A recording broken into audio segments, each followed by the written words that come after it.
Успехов и всего наилучшего республике пожелал президент России Владимир Путин. Глава государства выразил уверенность, что регион и впредь будет достойно решать стоящие перед ним задачи на благо республики и всей России. Поздравления Владимира Путина зачитал в ходе церемонии награждения в Магасе заместитель полпреда президента России в СКФО Владимир Надыкта.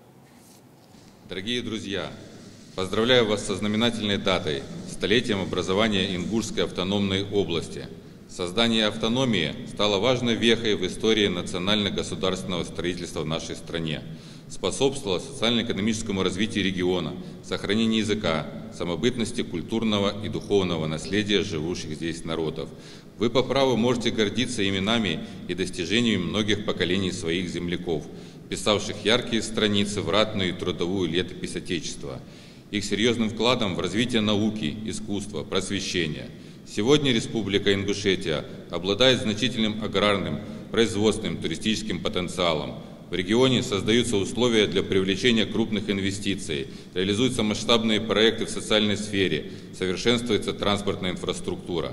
Уверен, что вы и впредь будете достойно решать стоящие перед регионом задачи на благо своей республики и всей России.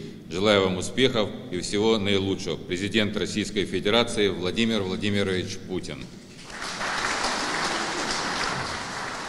Дорогие друзья, по поручению полномочного представителя президента Российской Федерации в Северокавказском федеральном округе Юрия Яковлевича Чайки и от себя лично я горячо и сердечно поздравляю народ Ингушетии с этим знаменательным событием и желаю всем крепкого здоровья, сил, уверенности в завтрашнем дне и побед на всех фронтах.